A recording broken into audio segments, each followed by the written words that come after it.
அக்காங்களா கவனிங்க. மே மாத மகளிர் உரிமை தொகை விரைவில் வங்கி கணக்குல வரப்போகுது. உங்க அக்கவுண்ட் ஆக்டிவா இருக்கான்னு செக் பண்ணிக்கோங்க. ஃபுல் வீடியோ பாருங்க. வணக்கம். இன்னைக்கு நாம ஒரு முக்கியமான விஷயத்தை பத்தி அலச போறோம். முதலமைச்சர் விஜய் அறிவிச்சிருக்கிற மகளிர் உரிமை தொகை பத்தின மாபெரும் அப்டேட் தான் அது. சரி, வாங்க நேரடியா விஷயத்துக்குள்ள போயிடலாம். இப்போ எல்லார் மனசுலயும் ஓடிட்டு இருக்கிற மிகப்பெரிய கேள்வி, மே மாசத்துக்கான பணம் எப்போ நம்ம பேங்க் அக்கவுண்ட்டுக்கு வரும் அப்படிங்கறதானே. உங்களுக்கு ஒரு நல்ல செய்தி. முதலமைச்சர் விஜய் இத பத்தி ரொம்ப தெளிவா சொல்லிட்டாரு. மே மாசத்துக்கான உரிமை தொகை ரொம்ப சீக்கிரமாவே உங்க பேங்க் அக்கவுண்ட்டுக்கு வந்துடும்.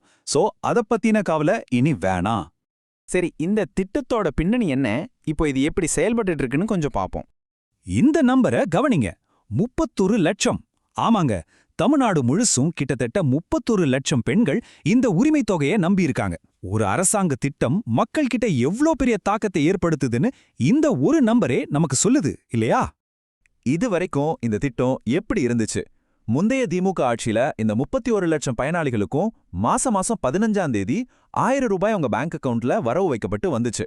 இந்த 1000 ரூபாய் பல குடும்பங்களோட சின்ன சின்ன தேவைகளுக்கு ரொம்பவே உதவியா இருந்துச்சுன்றது நம்ம எல்லாருக்குமே தெரியும். இப்போ அடுத்த கட்டத்துக்கு வருவோம். அதாவது 2500 ரூபாய் அப்படிங்கிற அந்த தேர்தல் வாக்குறுதி. இது நமக்கு ரொம்ப தெளிவா விளக்குற விஷயம் என்னன்னா, முந்தைய ஆட்சியில 1000 ரூபாயா இருந்த இந்த தொகை தமிழக வெற்றிக் கழகத்தோட தேர்தல் வாக்குறுதிப்படி 2500 ரூபாயா மாறும்னு அறிவிக்கப்பட்டது. 1000லேருந்து 2500 அப்படிங்கிறது உண்மையிலே ஒரு மிகப்பெரிய ஜம்பு தாங்க. இது எப்படி சாத்தியமாகும் நீங்க யோசிக்கலாம். அதற்கான விடைதான் இந்த திட்டம் மறுசீரமைப்பு மற்றும் நிதி ஆய்வு. தொகையை 1000லிருந்து 2500க்கு உயர்த்துவது சாதாரண விஷயம் கிடையாது. அதுக்குள்ள ஏகப்பட்ட நிர்வாக வேலைகள் இருக்கு.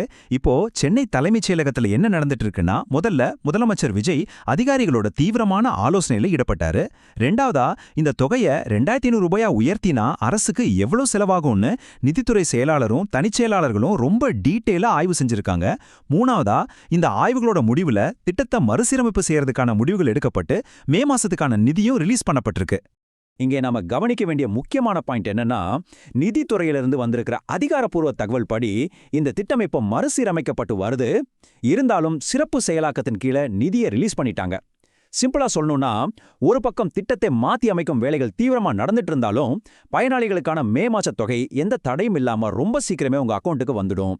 அது உறுதியாயிடுச்சு.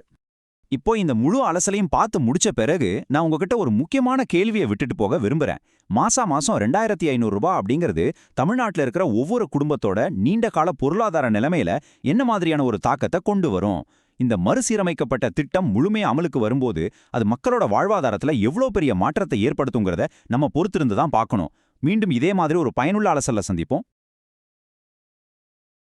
இந்த வீடியோ உங்களுக்கு பிடித்திருந்தால் லைக் செய்யுங்கள், உங்கள் நண்பர்களுடன் ஷேர் செய்யுங்கள். செல்வ பாலாஜி இன்ஃபோ ஹப்பை சப்ஸ்கிரைப் செய்து ஆதரவு அளிக்குங்கள்.